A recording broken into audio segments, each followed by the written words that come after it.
দিনের পর দিন অনির্বাচিত সরকার দেশ চালাতে পারে না মন্তব্য মির্জা ফখরুলের। সংস্কারের কারণে নির্বাচন থেমে থাকার সুযোগ নেই।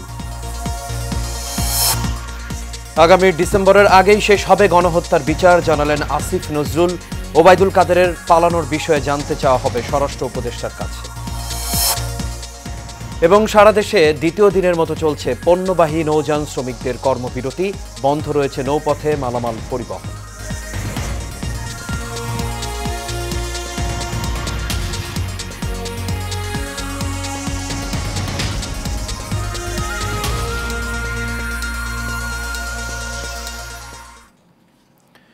সবাইকে স্বাগত এশিয়ান নিউজে। দর্শক, পুরো সংবাদ জুড়ে আপনাদের সঙ্গে আছি আমি আনোয়ার রাজ। এতক্ষণ শুনছিলেন বিআরবি কেবল ইন্ডাস্ট্রিজ লিমিটেড সংবাদ শিরোনাম।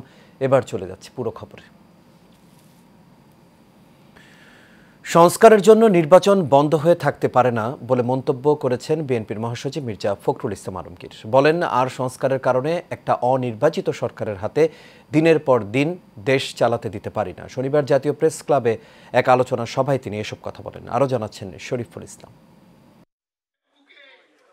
জাতীয় প্রেস ক্লাবে জাতীয় গণতান্ত্রিক পার্টি আয়োজিত এক আলোচনা সভায় যোগ দেন বিএনপি মহাসচিব মির্জা ফখরুল ইসলাম আলমগীর। অনুষ্ঠানে প্রধান অতিথির বক্তব্যে বিএনপি মহাসচিব বলেন, অনির্বাচিত সরকারকে দিয়ে দীর্ঘদিন দেশ চালানো যায় না।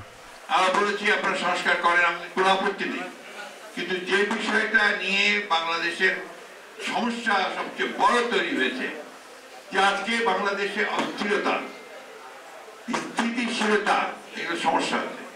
এই সমস্যাগুলো অনেক কমে যাবে যদি একটা নির্বাচিত সরকার থাকে। কারণ নির্বাচিত সরকারের শক্তিটা অন্য, সেটা যে জনগণ তার পেছনে থাকে। সরকার ইচ্ছাকৃতভাবে নির্বাচন নিয়ে কালক্ষেপণ করছে বলেও অভিযোগ করেন মির্জা ফখরুল। দীর্ঘকাল অনির্বাচিত সরকারের হাতে ক্ষমতা থাকা উচিত নয়। সাধারণ মানুষের জীবন এখন অতিষ্ঠ হয়ে গেছে, এটার দিকে কিন্তু তাদের কোনো খেয়াল নেই। এই সরকার ইচ্ছাকৃতভাবে নির্বাচন প্রক্রিয়াকে বিলম্বিত করেছে। একই অনুষ্ঠানে বিএনপি চেয়ারপারসনের উপদেষ্টা আমানুল্লাহ আমান দ্রুত সংস্কার শেষ করে নির্বাচনের দাবি জানান। এই বাংলাদেশকে ধরে রাখার জন্য আজকে সকলকে ঐক্যবদ্ধভাবে কাজ করতে হবে। আমাদের আহ্বান থাকবে, অবিলম্বে এই অন্তর্বর্তীকালীন সরকার প্রয়োজনীয় সংস্কার দ্রুত সমাপ্ত করে একটি জাতীয় নির্বাচন অনুষ্ঠান করা। এদিকে ডিআরইউতে অপর এক অনুষ্ঠানে বিএনপির স্থায়ী কমিটির সদস্য ইকবাল হাসান মাহমুদ টুকু সরকারের ব্যর্থতার দিকে নজর দেওয়ার আহ্বান জানান। আপনারা এই রিফর্মের নামে নির্বাচনটাকে পিছিয়ে দিবেন, এটা ঠিক হবে না। আজকে যেসব সমস্যা হচ্ছে, এসব সমস্যা হচ্ছে বিকজ আপনাদের কোনো ম্যান্ডেট নাই, আপনাদের কোনো পলিটিক্যাল ফোর্স নাই। আজকে আমরা সর্বখানে ব্যর্থ হচ্ছেন। জাতীয় প্রেস ক্লাবের সামনে প্রতিবাদ সভায় বিএনপি চেয়ারপারসনের উপদেষ্টা জয়নুল আবদিন ফারুক বলেন, যারা শেখ হাসিনাকে ক্ষমতায় আনতে চায় তাদের দ্রুত সচিবালয় থেকে সরিয়ে দেওয়ার দাবি জানান। প্রতিনিধি ছাড়া সংস্কার সম্পূর্ণ হবে না। সংস্কারের নামে বিলম্ব করে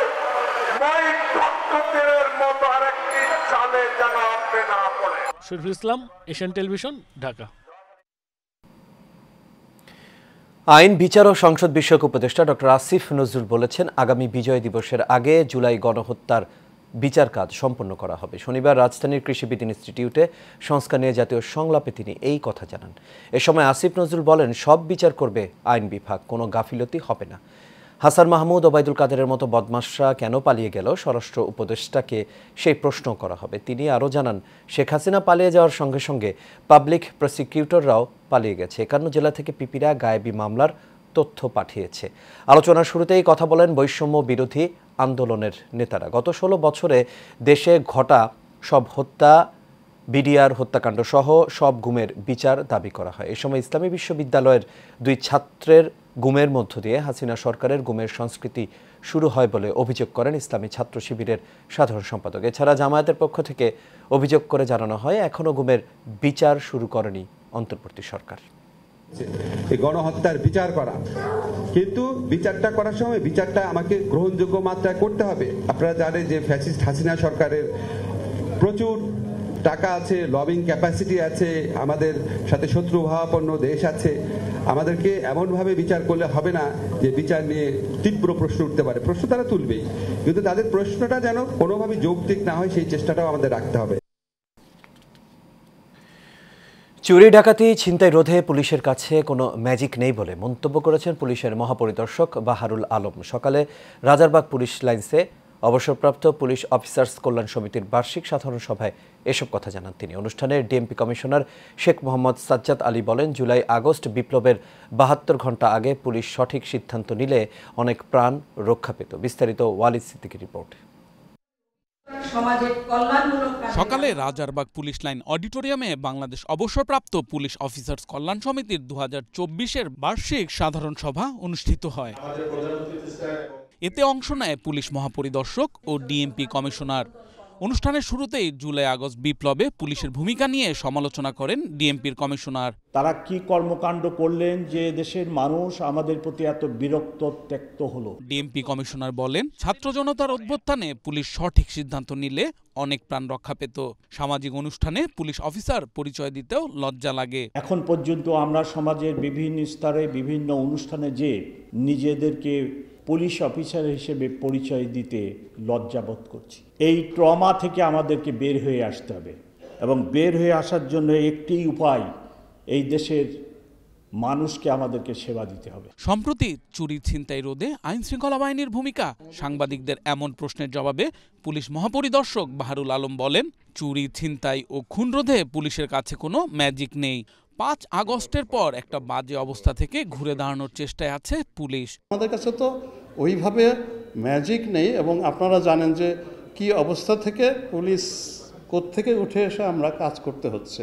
মানে তাদেরকে আগে জাগিয়ে তোলা, আস্থাটা ফিরিয়ে আনা, মনোবলটা ফিরিয়ে আনা মানুষের কাছে। এখনও মানুষ কিন্তু আমরা চাই যে আরও বেশি কাছে যাই, মানুষ আরেকটু আমাদেরকে সহযোগিতা করুক, গ্রহণ করুক। আমরা ওই বৈষম্য বিরোধী ছাত্র আন্দোলনের প্রতিনিধিদেরও সাহায্য চাচ্ছি, তারা যেন আমাদেরকে সাথে নিয়ে কমিউনিটির কাছে আরেকটু প্রচেষ্টা ওনারা চালান নিয়ে যেতে। সচিবালয়ের আগুনের ঘটনা তদন্ত চলছে, এখন বলার মতো কোনো অবস্থা নেই বলেও জানান IGP. We cannot fight it out, আমরা চেষ্টা করছি। Thank you very much. Walid Siddiqui, Asian Television, Dhaka. চাঁদপুরে জাহাজে 7 জনকে হত্যার ঘটনায় সুষ্ঠু তদন্ত বিচার সহ বিভিন্ন দাবিতে পণ্যবাহী লাইটার জাহাজ শ্রমিকদের ধর্মঘটের দ্বিতীয় দিন আজ চলছে। এর ফলে বন্ধ রয়েছে মালামাল বহনকারী নৌযান চলাচল। শুক্রবার সারাদিন বন্ধ ছিল সকল প্রকারের পণ্যবাহী নৌযান। আর এই কারণে এই বিষয়ে বাংলাদেশ অভ্যন্তরীণ নৌযান পরিবহনের চাঁদপুর নৌ সংরক্ষণ ও পরিচালনা বিভাগের যুগ্ম পরিচালক মাহফুজুল আলম মোল্লা বলেন, নৌযান শ্রমিকরা 7 খুনের ঘটনায় যে দাবি দেওয়া নিয়ে ধর্মঘটে নেমেছেন, এতে ইজারাযুক্ত যে ঘাটগুলো আছে সেটি অচলের মুখে রয়েছে। এভাবে চলতে পারে না। তাই রোববারের মধ্যেই ঊর্ধ্বতনকে নিয়ে শ্রমিক নেতাদের সাথে সমাধানে বসবেন।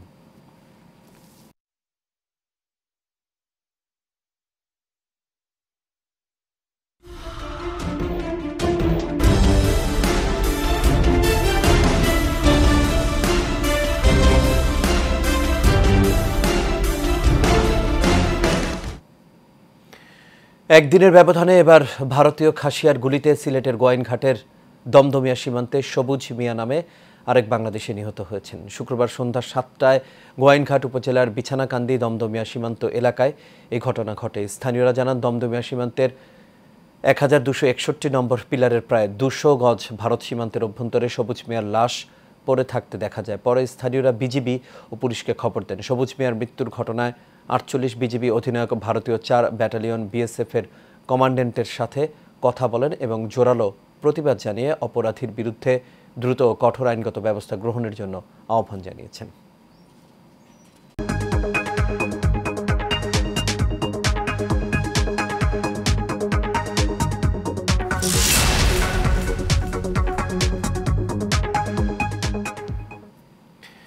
রেফ্রিজারেটর, এয়ার কন্ডিশনার ও টেলিভিশনে দেশসেরা ব্র্যান্ডের খেতাব অর্জন করল প্রযুক্তিপণ্য উৎপাদন ও রপ্তানিকারী প্রতিষ্ঠান ওয়ালটন। বাংলাদেশ ব্র্যান্ড ফোরাম আয়োজিত বেস্ট ব্র্যান্ড অ্যাওয়ার্ডের 16তম আসরে এসব পুরস্কার জিতেছে ওয়ালটন। বৃহস্পতিবার রাতে রাজধানীর একটি হোটেলে অনুষ্ঠিত হওয়া এক জাঁকজমকপূর্ণ অনুষ্ঠানে ওয়ালটন রেফ্রিজারেটর, এসি ও টেলিভিশনকে বেস্ট ব্র্যান্ড অ্যাওয়ার্ড 2024 প্রদান করা হয়। এ সময় দেশসেরা ব্র্যান্ডের কাতারে অবস্থান করে নিয়েছে ওয়ালটন। অনুষ্ঠানে পুরস্কারগুলো গ্রহণকালে উপস্থিত ছিলেন ওয়ালটন ডিস্ট্রিবিউটর নেটওয়ার্কের head of sales Mohammad Firoz Alam, ওয়ালটনের chief marketing officer Galib Bin Mohammad, deputy CMO Zoheb Ahmed, Walton এসির chief business officer Mohammad Tanvir Rahman, ফ্রিজের সিবিও তাহসিনুল হক, টিভির সিবিও হাবিব ইফতেখার। আর এর সাথে শেষ করবে এশিয়া নিউজ। তবে যাবার আগে বিআরবি কেবল ইন্ডাস্ট্রিজ লিমিটেড সংবাদ শিরোনামগুলো দেখে নেব দর্শক আরও একবার।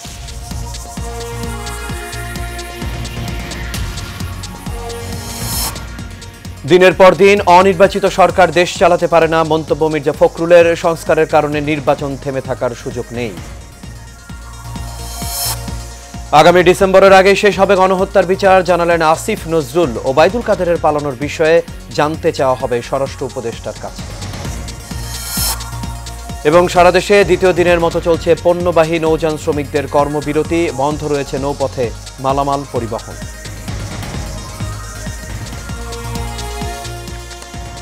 দর্শক, এই ছিল আমাদের এখনকার আয়োজন। আমাদের পরবর্তী সংবাদ দেখার আমন্ত্রণ রইল। এতক্ষণ সাথে থাকার জন্য সবাইকে ধন্যবাদ।